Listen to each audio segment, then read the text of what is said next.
Hello. Today, hello.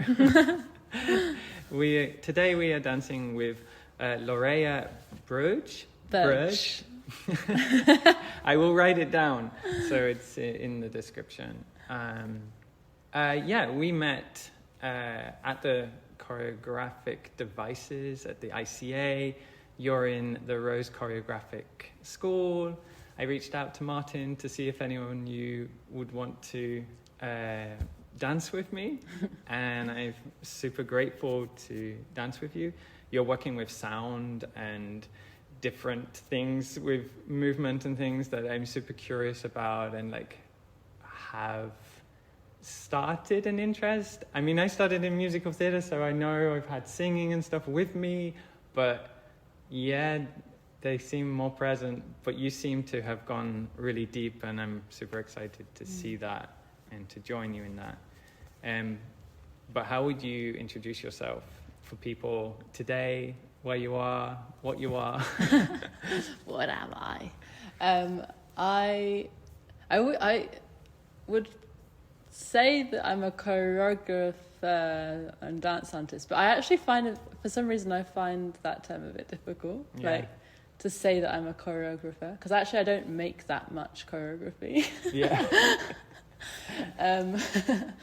So maybe I'm engaged with choreography, but I don't know that I'm a I am a choreographer. Yeah. I don't know. God, it's hard to know. But it's so common as well. I think we should do a real research into exactly this thing of how do I define myself? Claiming titles. Yeah, not choreographer, dancer, dance maker, all those things. Yeah, but that one thing, that the thing that I just looked up before we started was a term that came up in this interview that I did with Martin as we were talking about my practice. And he, over the course of the conversation, and in response to a lot of things I was saying, kept saying the term socially engaged practice. And that made a lot of sense to me. So I'm going to appropriate that term now and use that as something to describe my practice and who I am as a person, probably as well. Yeah. I think with all of the work that I'm doing with sound and with activism, and outside of the art world, which is also very important to me to remain connected to things outside of the art bubble. There is an interest in following paths into sort of new or alternative ways of being. And with sound, I think that's a kind of another element of it, of putting our ears to the foreground. And following our ears as a drive for creating material. It's really beautiful and really well articulated. I mean, it's almost a utopian practice. I would say, socially engaged and also sort of reaching out and speculative. And I mean, and what I was describing with my own forays into sound, it really is a sense of discovering utopias and places to dance, which are somehow have been beyond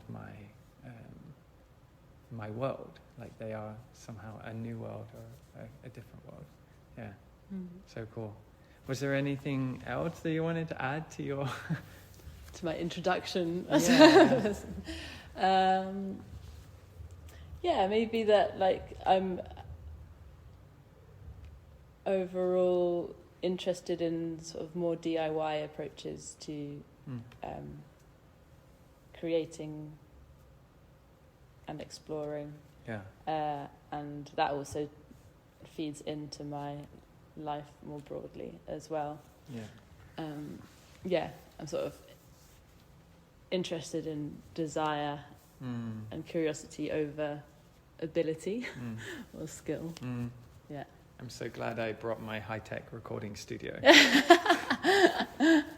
No, I'm joking. We're recording from an iPhone, if you've ever wondered. Cool. So let's go straight into it. Like, what do you like to do today? What are you busy with? So, because as you said, like these spaces are very well insulated sonically, there's actually been a bit of a problem for me in my research. Not necessarily a problem, but I had the thought just earlier that actually maybe it would be nice to start by just going for a little walk through the building, a silent walk. Oh yeah, nice. For 10 minutes. Yeah. We can go together, but not speak, and just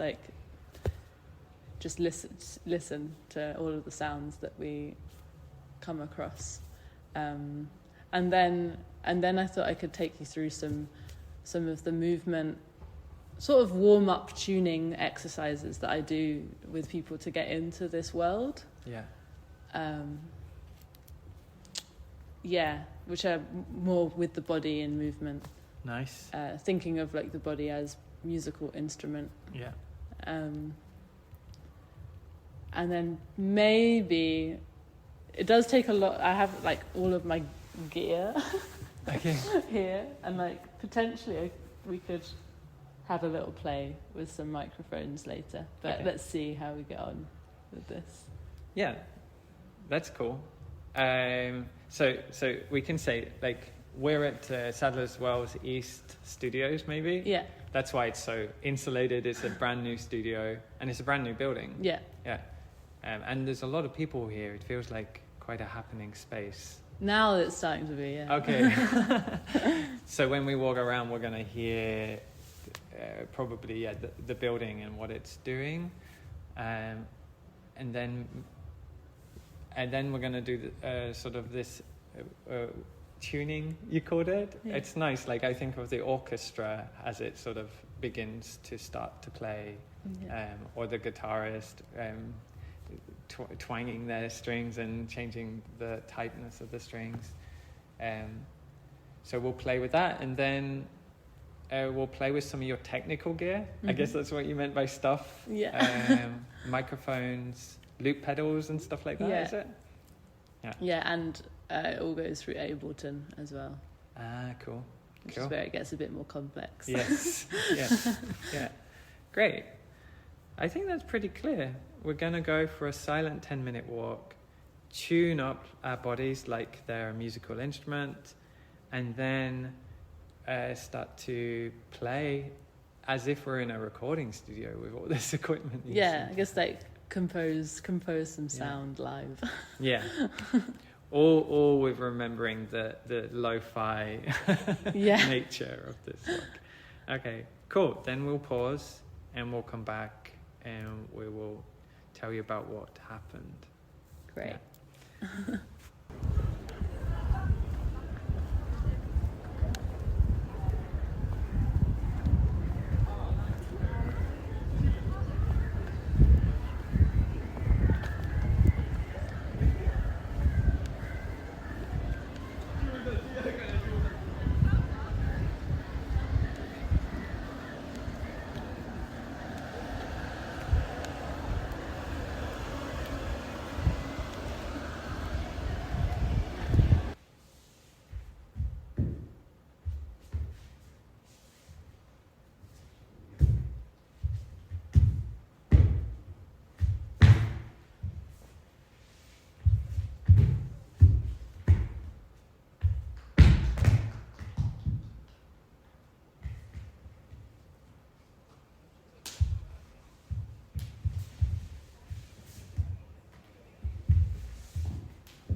Okay, so we're back.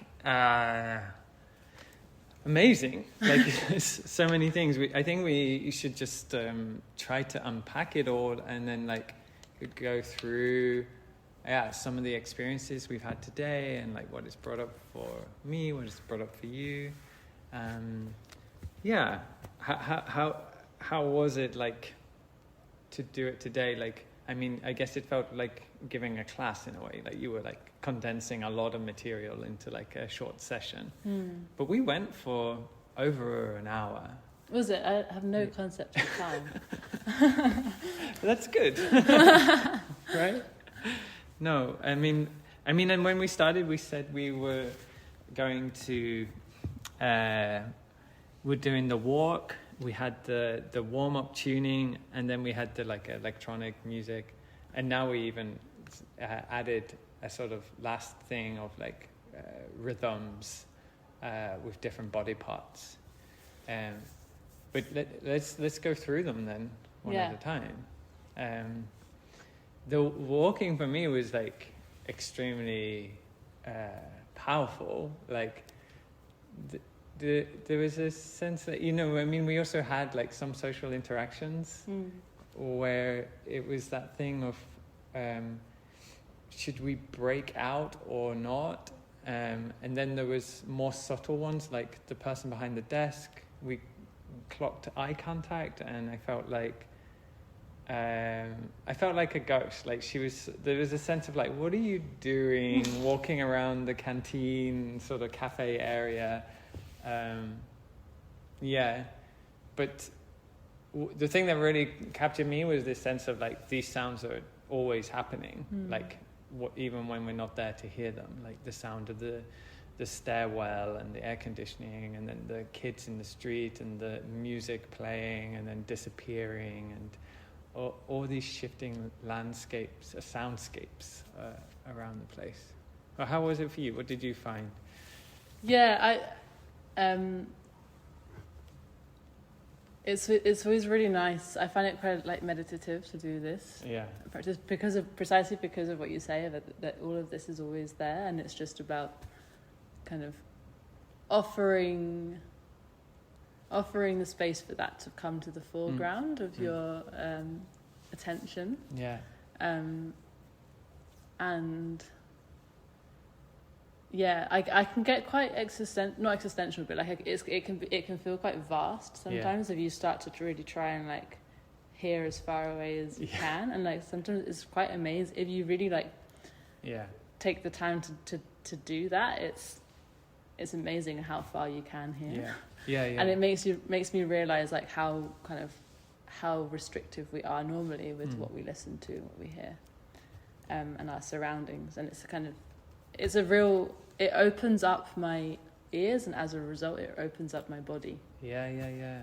It's a really interesting movement. I mean, when we're walking, we're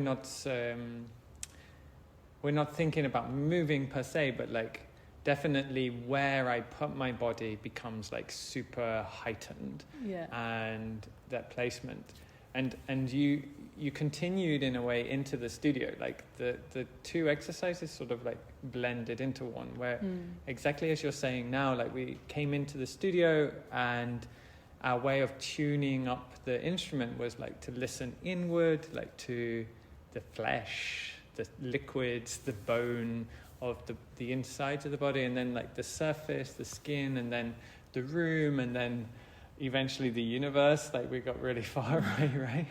Like planets and everything. And yeah, I lose my trail of thought, but there was something about place or something that it's all coming together, right? In a sort of like in that body, right? In that positionality, even though it's always happening. And am I right in understanding like we like have socialized ourselves to only hear certain things? So when we do these practices, we're sort of undoing a lot of like social conditioning. Yeah, definitely. I think we restrict ourselves to our immediate surroundings, and this is asking the complete opposite, and actually kind of inviting the idea that we are constantly in relation to everything in a way. Right. Yeah. And for me, like hearing and sound is a really tangible way of understanding relation. Yeah. Yeah. And in there is like this relation to one's own body. Yeah. Because I keep connecting back to what you had said right in the intro of like socially engaged work. And like I was connecting it to sort of a utopia. And it is like we're always amongst a sort of like another world which doesn't prioritize the person speaking, but it prioritizes everything sort of equally. Like it's like it's there, and the body is always like touching with all the relations that it's relating to. We just maybe don't recognize it, or we're not conscious of it. Like we socialize ourselves into only being aware of certain parts of our body or certain parts of our experience, right? And in that way, like it becomes socially engaged. Like it becomes like a utopia of a sort, like another world. Because I definitely felt like a ghost. That's really interesting. Right? Like like I was in a parallel universe, wandering around the building and passing by people doing their lives and stuff, and allowing their sounds to infect my experience, so to speak. Yeah. I guess there was in the walking as well, there's an element that I like didn't really go into and we didn't really do as much, but there's to let yourself be guided just by sound as well. Which kind of can go into that more as well. So where you go is just the drive is like what you're hearing. And then going towards or moving away from a sound. No, and exactly, like, because once we were in the studio, you invited this continual movement thing. And at first I thought it was just walking, because we had just continually walked. But I quickly realized that it was continual movement of every part of our body, right? And there is something, because we're listening simultaneous to allowing like an automatic writing of the flesh, that it starts to find its own pathways and own directions and desires and positions and qualities and textures. It's really, it's a really nice space to sort of meander in, to wander about in. And what did we do after that? Like, did it then go straight into the three? After we went into the galaxy and brought it back, we we went into the three of moving to make sound, trying not to make sound, and moving to make sound but not making sound. Exactly. So it's really clear, and it's like well defined, and you took us through them all together. And this is the part where we were warming up, tuning, I guess, as well. Still, that's what I'm calling it. But like trying to make sound, and it wasn't vocal sound, which was like really nice to separate from, because we're so familiar with using our voice to sound ourselves into existence, but to like hear the sound of like the movement and then of the body, and then to try and move but not make a sound, which is, after like hearing so much, it feels like this is ridiculous. like it's not possible. Even at that point, like you hear that your sleeve just like slightly move if you move your arms in the air, and then this last one, for me it had this really powerful invitation into how accidental sounds are. Like, yeah, because all the others, like, even like I try to make a sound with my hand, and it doesn't come until I don't want it to come. Almost like there's something very happenstance, or yeah. For me, this is like you're touching on something that is like being a huge element to deal with. Like it wasn't necessarily like something that I was started this research being like, I really want to think about this, but it's been very present from the very beginning, which is frustration around like the kind of impossibility of some of this task as well, sometimes, of like to think of there is a kind of absurdity that I'm also that I find quite seductive in this idea of like thinking of the body as a musical instrument, because it's like really like realistically like the pitches and tones that it can reach are not that vast, not that varied, and like and as you say, like sometimes you think that you kind of imagine that your body will make a sound when you do a certain movement, and it doesn't, or it makes something completely different, or you're trying to do something and like nothing comes out, or you're trying not to do something and so much comes out, and there's this kind of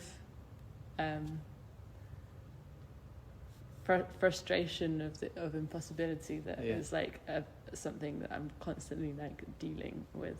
Yeah, absolutely. It's really at the heart. I mean, right from the beginning, actually, I wrote, because I took a note after our walk, just how improbable and probable everything is. Like, how, like,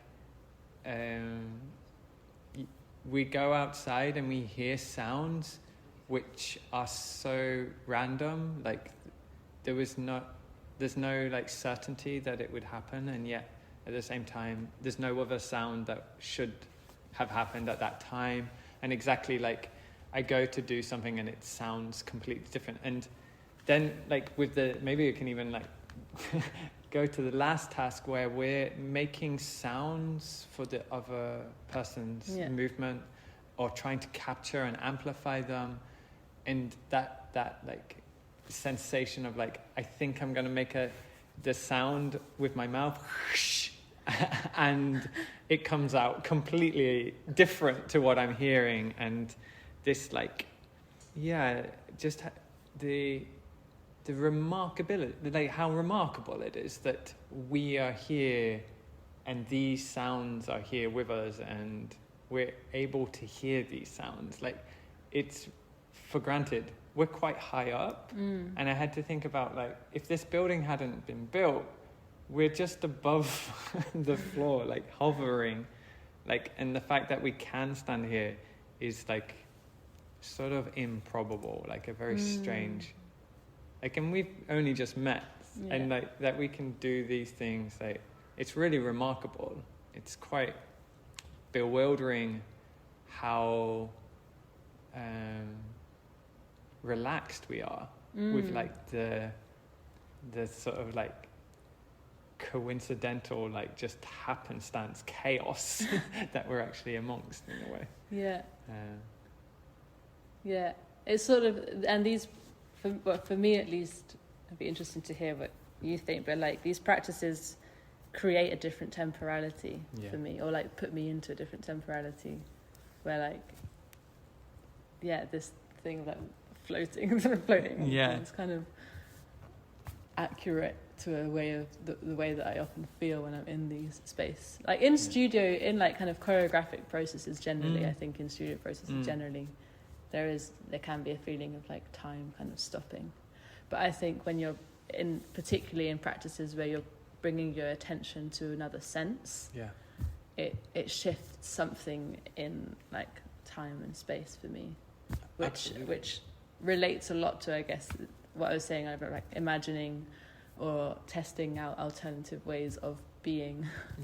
Like this for me is, I guess, to to like link it into kind of politics or values and like kind of anti-capitalist like approach and slowing down time. Yeah. Yeah. I mean, it's also super absurd. Yeah. Like you say, this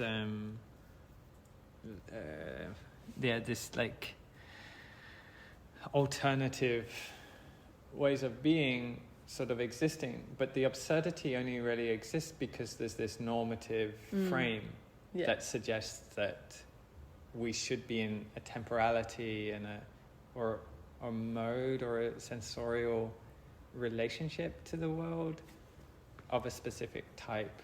And yeah, exactly, when we go into the studio and we do these practices, we somehow we break those things, and they're so simple and almost stupid. Like, they're not smart in the way of like that as in they're really close. Like they're not a technology that is really delicate and hard to like configure for it to work. No, they're happening all the time. It's just a shift of attention, and we're able to be in that being. It's really crazy. But like, to bring it to the political, like, what are your thoughts of this place? Like I mentioned at the beginning, we're in Sadler's Wells, and we're really dealing with the place and the sounds that it has and the people that have access to it. And then we went outside and we see the people that are commuting past or transversing across and beyond. And then there was even like a child and their parent or guardian, sort of like, I was assuming maybe the child had wet themselves and they were there like trying to clean up, and the bicycle was with them, and there was this like frustration on both sides, and yet clearly a sense of like patience and endearment. And they were in a completely different tempo to other people, and there were these like masculine voices and these feminine voices, sometimes feeling as if they're being reduced and there's a lot of different things. So yeah, how do you feel about this place? Because you spoke about DIY and wanting to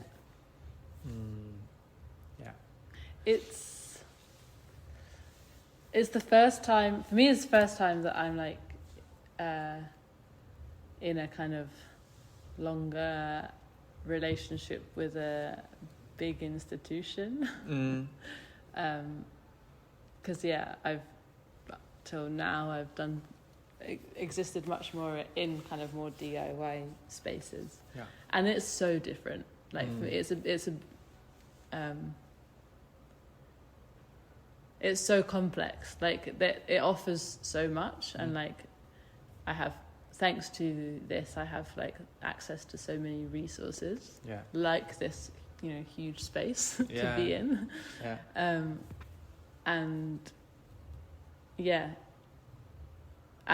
like a network of people, but I find kind of working within an institution like this, like very can be very like restricting, and because there's institutional processes, ways of doing things that you have to follow, protocols that just like don't always align with a creative practice, and like even walking around in silence, like within an arts institution, people were still kind of feeling a little bit on edge. It was like, because we were doing something slightly out of the norm, and like it's still kind of like looked at in a way that like maybe in other more sort of DIY art spaces would be more accepted. So you're also kind of still dealing with like what do we have permission for, and what do we not, and what can we create permission for as well. And the way this studio itself is so insulated. Like we had to leave the room to hear more. Yeah. Or like just to give ourselves the opportunity to allow in those sounds. Because I don't know if I could have imagined them, because when we started to expand the listening outside of our body and into the stadium and outside into London, I don't think I would have captured the resolution that we did by actually going outside. Because in here, it's so quiet. Like it's quite impressive actually how like insulated it is, and there's a window open. Yeah. So you can like walk towards the window and start to hear, but you come away from the window and it really fades away very quickly. Yeah. It's a very interesting space to be in, and what does that permit, and what does it exclude? Yeah, I was going to say, exclusive is a very like important word in talking with this, because I think, you know, there's so much money that has been thrown into this place, and I think there is, from the people that create these spaces, there's maybe an idea that the more expensive it looks, or like the more money they put into it to create the kind of most high-tech window or all of this stuff, that the better it will be for those that come in. But actually what that often negates is like what that does to the people that will not immediately be coming in, and like it creates, like I think it creates these more like hard line barriers and borders between the inside of this space and outside. And you know, thinking of like even like where we are, like this whole area has been like massively gentrified, and like all of like the local community around here, there's actually a lot of poverty, and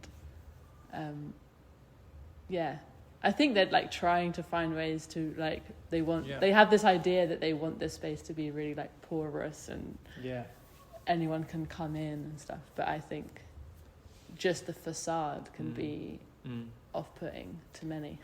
Yeah, it's like you can come in within a certain like code of what is accepted behavior in this space, which is so interesting, because in a way what your practice is inviting is in a way like a code switching, like trying to allow for other codes to sort of like emerge that bring about new awarenesses and so on. Because if we could go back, like you brought up that word frustration, like, and I'm just curious, like, did the practice come out of the frustration, or are you finding frustration through doing the practice? Like, what, like, where does the frustration come from? I think the frustration was like, it's not that I started with frustration and developed this practice because of it. Yeah. But it's more that like it became very evident to me like the second I started practicing with these ideas that I would be dealing with elements of like impossibility and frustration and that kind of interests me. I think to like also sit in those spaces and to like not run away be like, this doesn't work, so I'm gonna just do something that does work. But actually, no, what does it mean to stick in the things that don't work, and like how do we navigate that and deal with it and like find a path through it. Yeah, exactly. Because I think what capitalism has really taught us, and like the codes that it promotes, are ones of like finite conditions, even though it's like a mechanism of infinite growth. It codifies and bureaucratizes everything into products that can be sold and exchanged and put on the market, is brandable and so on. Whereas, and what it does is it means that it leaves out a sort of codification of things which are more porous and lack the ability to be concise or captured in some way. And it's so interesting, like the very first thing you brought up was, we're going to do this practice in the studio, but it's really frustrating being in the studio because it's so quiet and we have to go outside. So like already sort of recognizing the capture of those structures and the way they segregate and exclude and include different things for a place which is more chaotic and more inclusive and more speculative and creative. One which I think that the struggle is like, how do we imagine that to exist? Like, how do we codify it and believe in it when we're so indoctrinated by capitalist logic of rationality almost? Like, how does it logically fit into our world and have a positionality or like a name or a thing? And yet we know it, right? Like, and it's omnipresent. And I mean, maybe utopia is the wrong word, because utopia, right, it means something that is never achievable. Yeah. Whereas what we're speaking about isn't unachievable, it's just repressed. Yeah, just like changing the logics. Yeah. And the frustration I can imagine is that tension, right? That fight constantly with like legitimizing, staying longer, or being quieter so you can listen, or allowing the noise and the rupture to sort of speak and enter into the... Yeah, and for that to be another form of like communication as well, that does not require us to then speak to it. Yeah. Or like, that we can receive information just through listening. Yeah. I've always been interested in like the sharp inhale. That, you know, like when maybe it's a big group of people and someone has something to say, and but all they have in terms of articulation within that context and that specific moment is that, and if there isn't like if there isn't the conditions to hear the sharp inhale of like the potential for articulation to start to find itself, that voice is lost. And it's those like subtle listening tools and staying longer. I mean, and you spoke about how you like to bring your working life outside, like a non-art spaced work, into the studio. Like, there's also a sense of frustration there. How can you marry art and life in a way? Yeah, this is like something that I've been wondering for a long time. And like some people I speak with, some artists that I speak with about this, they say that there is no distinction, that their life is art, and everything they do is done through that lens. And I don't exist in that way. I've realized that, like, for me there is distinction and there is separation, and I find that separation really useful. Yeah. Because it grounds me, I think. And like, I think the reason why I like to have jobs that have nothing to do with art, or like and get, you know, social circles that are not with artists, and is because all of that information that I get there, it is is how then I kind of expand my relationality to the world, that then feeds itself back into my practice, my artistic practice and my art into the studio. But to see it as art for me is a kind of, I think there's something about, maybe this is not directly an answer to your question now, but like sometimes I find like the sort of labeling of like, well, everything is art, quite pretentious. Yeah. Or like it adds a level of pretension and sort of almost snobbery to things that, like, as if like everything needs to be seen as art in order to have value. Yeah. And like actually no, like not everything, like things have value without them being attached to art. And sorry, I don't know, now I'm kind of lost. No, I had to think of like how art has the ability as well to exploit the everyday, to exploit and to extract, you know, from our lives.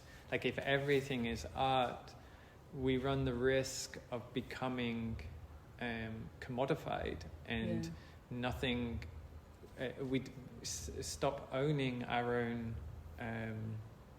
life, because it becomes always something to give away or to share or to sell on the art market. Like I think it's very hard to separate art and the art market when we simply speak about art, because what it sounds like you're talking about is your possibility to be in these art institutions and in this art world brings and not to be there and to have that separation brings a sensitivity, right? Like a sensitivity to that relationality that you speak of, because without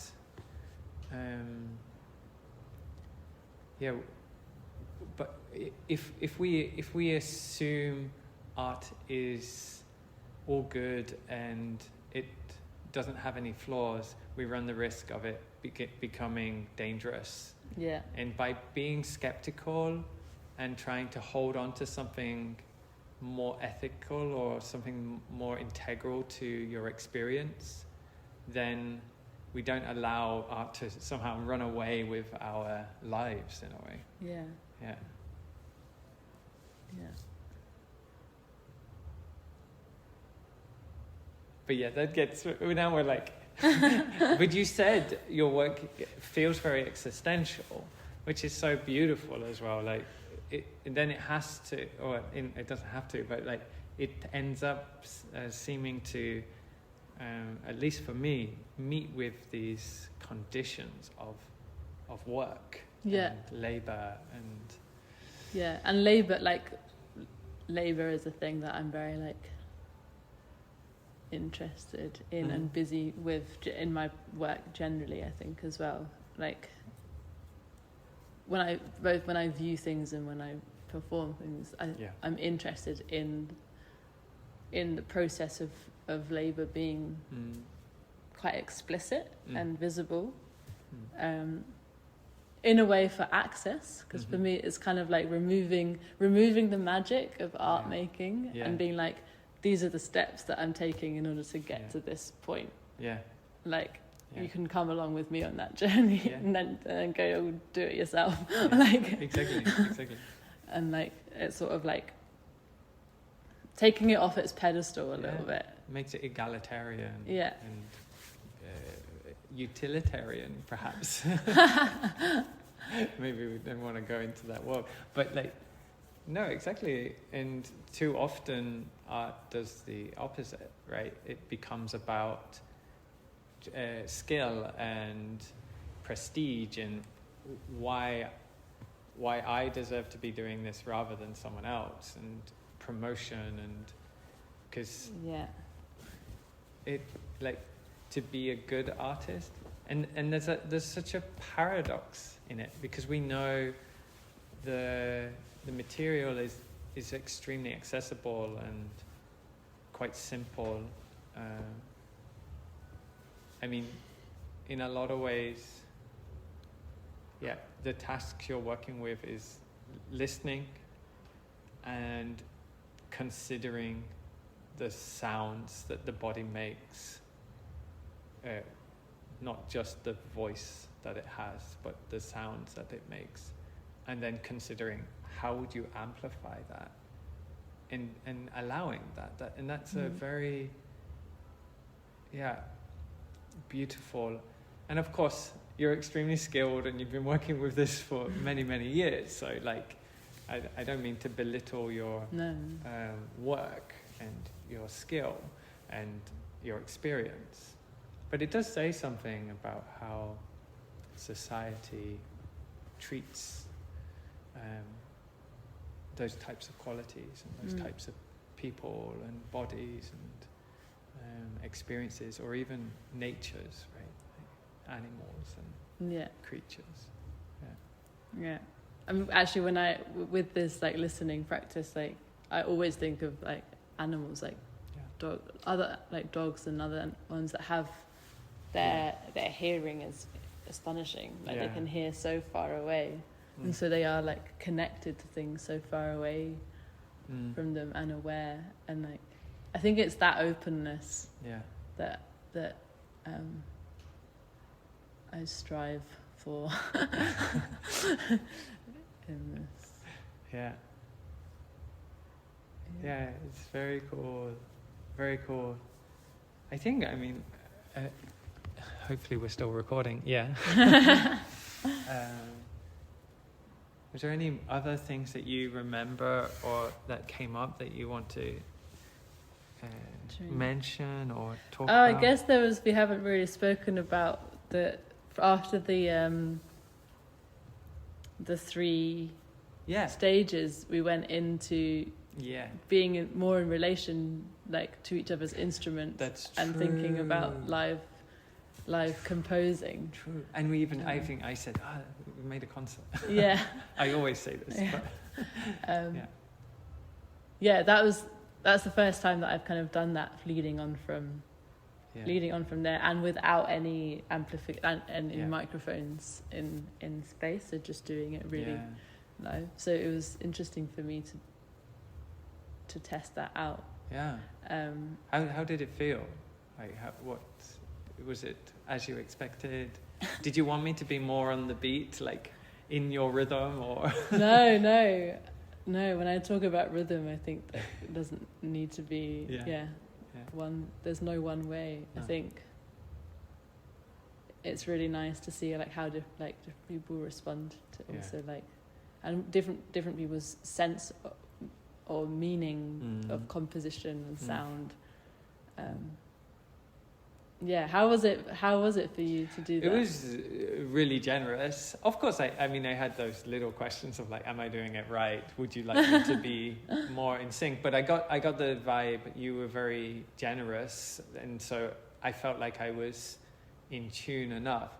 But it really reminded me of, like, sometimes I think of art making and art consumption or watching as like this process of creative exchange, and that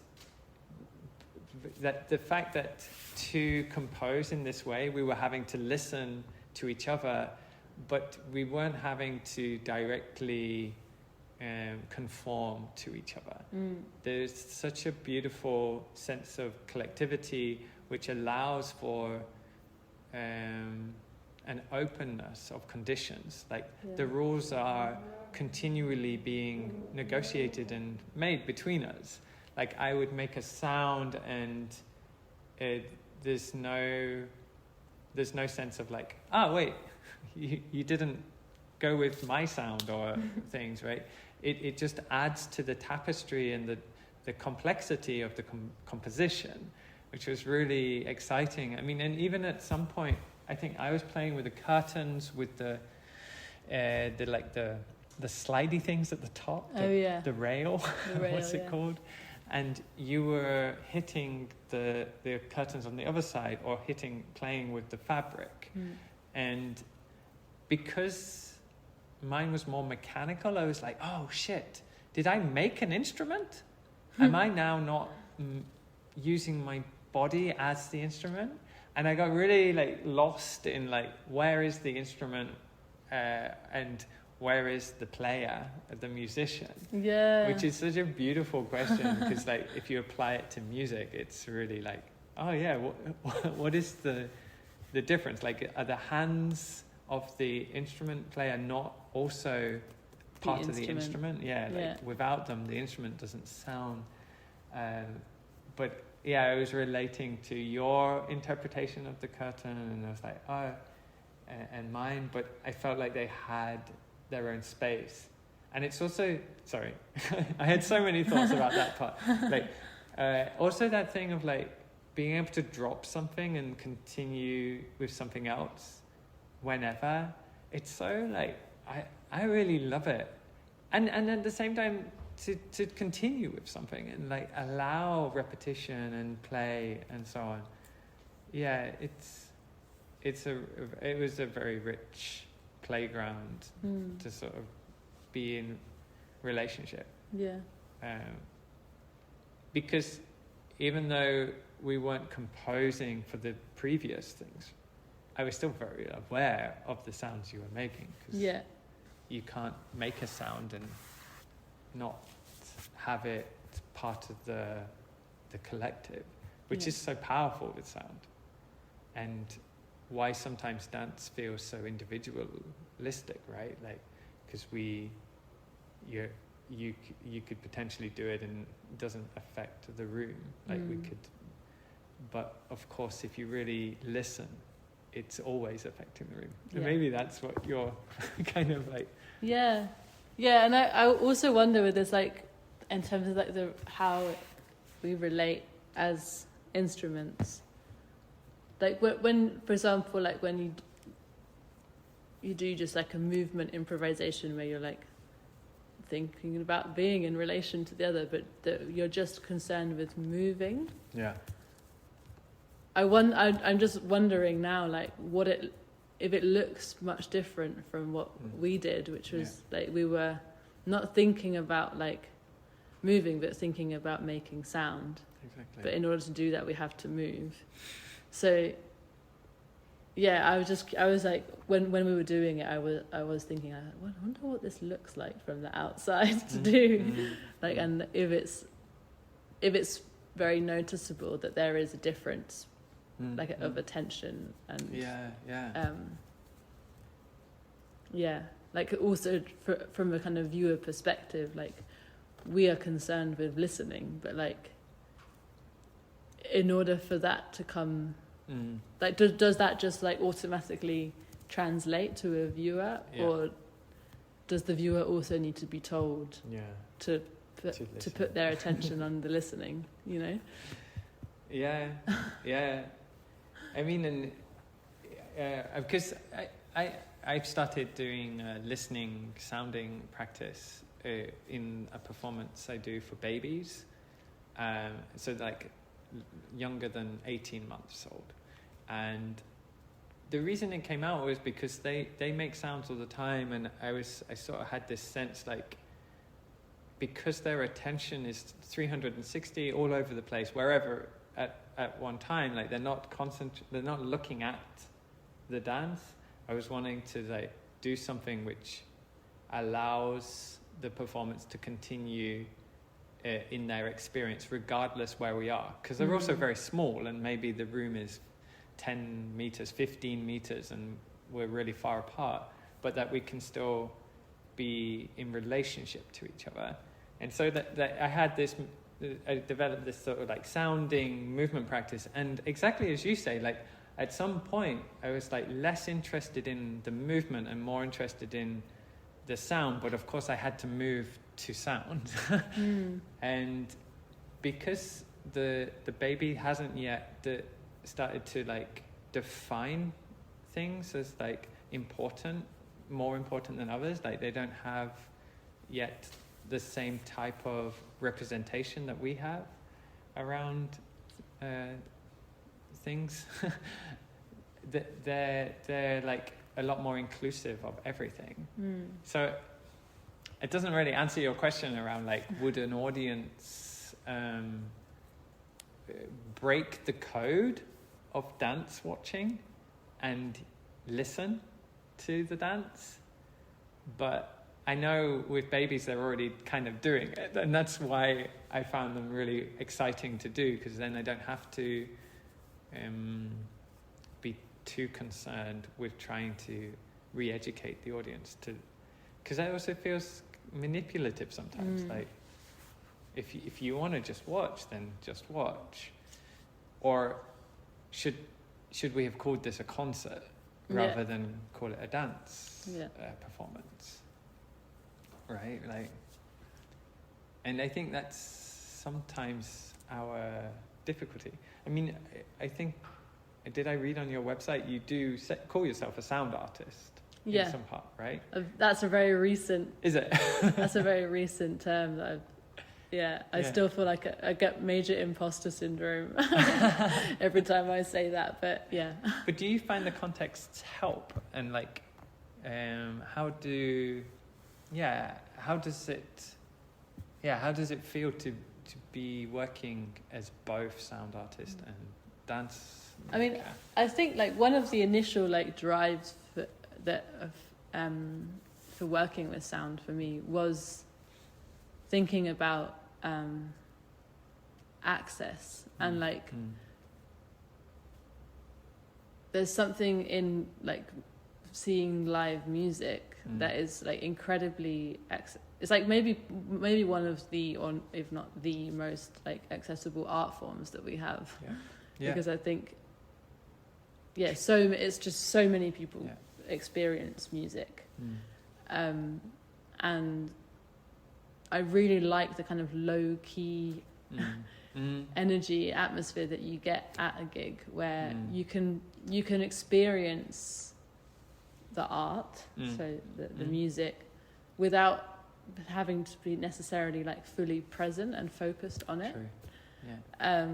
And that's something that I've always really liked, and I've been curious about like finding ways that I could do that within dance, because one of the things that, I mean, I love dance, it's what I've chosen to do, but like one of the things that I don't like about it is, but maybe this is more about theatre context, like often I think people feel, I think there is a kind of skepticism or like anxiety around going to see dance, that people feel like, I don't know if I'm going to get it, or like, and there is also kind of a lot of codes around the way that you watch it, and that you have to kind of be focused fully on the thing. And I'm curious about moving away from that, and that was what the initial thing that made me want to start playing with sound, is to see if I could get some of that low keyness into this form. I mean, I don't have an answer. I don't know why I'm still in the world of dance, if it's just happenstance, like, oh, this is where I found myself, or if it actually makes more sense to bring my work through that lens. But I feel as though one thing that I feel dance offers me is that it often relates to the experiential. Even though you're right, like music has such a rich tradition of allowing for an experiential witnessing or spectatorship, which dance has been captured by the sort of proscenium arch and forward-facing stage, even though those codes are really fun as well, right? Like some people make amazing things in those, but a lot of dancers I've met, like the reason they want to dance is because they enjoy dancing. It's less, I rarely hear people saying that they want to dance because they love watching it. like I think Jonathan Burrows actually wrote it in his choreographic handbook, like the guitarist learns to play the guitar because they enjoy listening to music, whereas the dancer learns to dance because they enjoy dancing. And I do believe like some of the richest parts of dance are through experience, and that's why that feels like a trope maybe, or something. And that dance as an art form then hopefully can lend itself to a more participatory spectatorship where listening is more included or readily available. It's definitely a stage or a place, dances, where the codes can be super dramatically different, and you can invite an audience to listen to your dance sooner than not listening to it.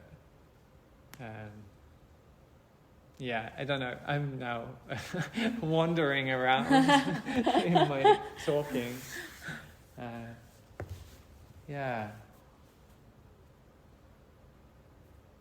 But I think what listening to you and doing your practices invites to me is, and maybe it's that frustration thing, is the sort of desire to also dream of like where dance could exist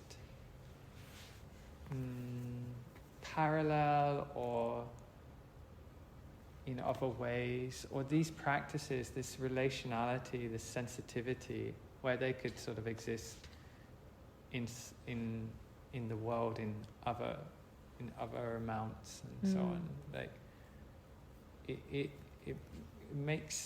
puts a question mark around art as a sort of industry and condition and label for things. And that's really powerful, just to we can still be there in the studio, we can still go to art events and things, but to have a little bit of dupability, a little bit of doubt around it, for me, allows for an opening that maybe other parts of the world that maybe I haven't even named and recognized as places to be in relationship with things can open up for me. Yeah.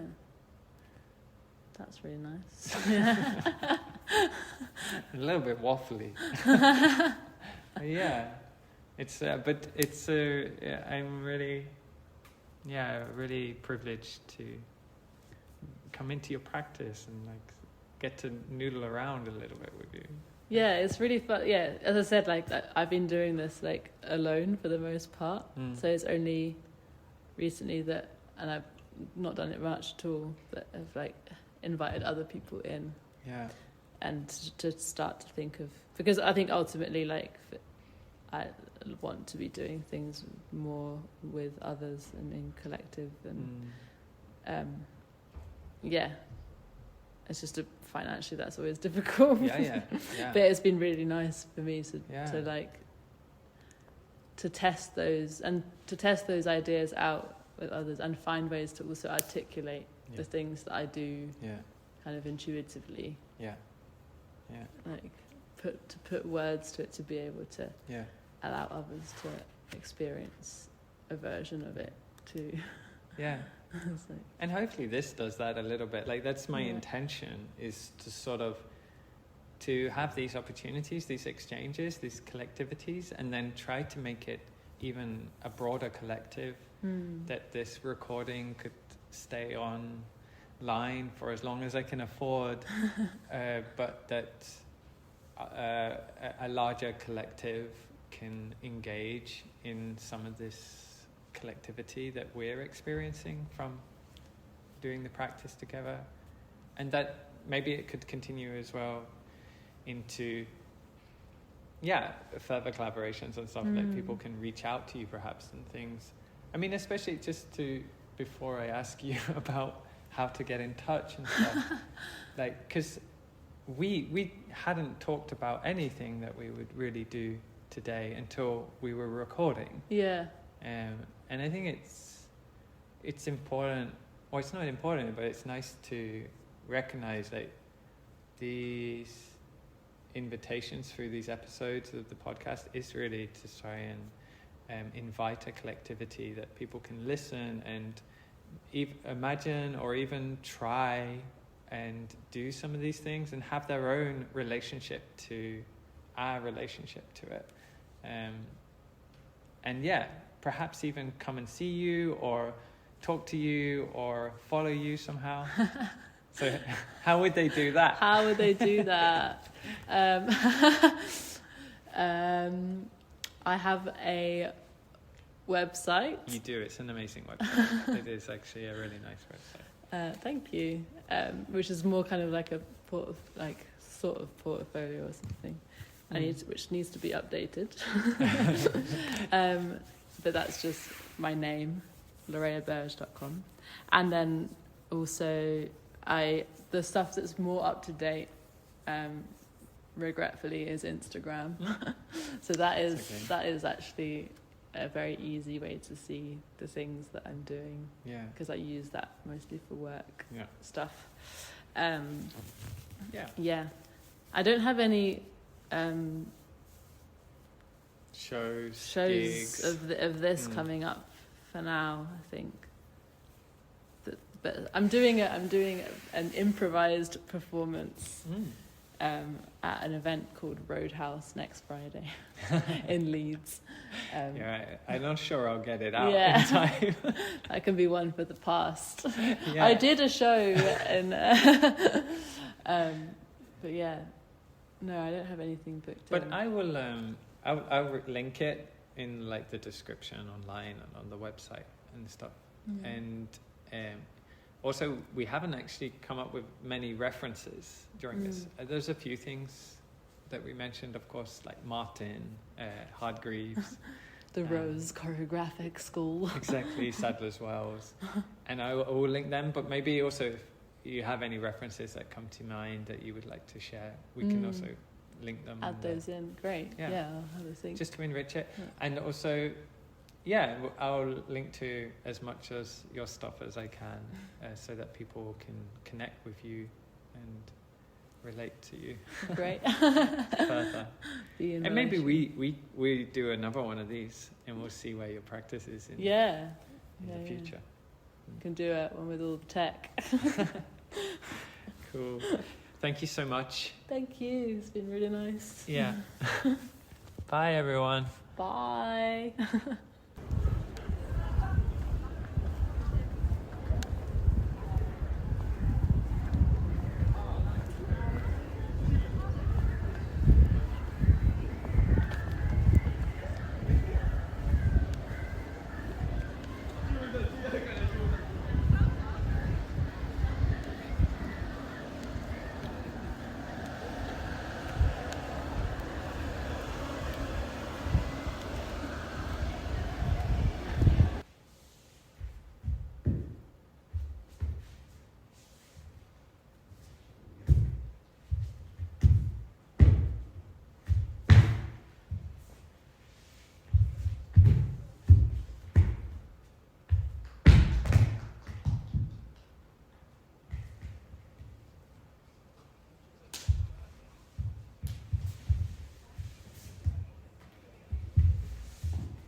Hi, thanks for listening. If you can support the podcast, please go to paypal.me/dancepeter. I'm just looking for a little bit of funding to help support the cost of the hosting. I hope you enjoyed the episode. Thank you so much.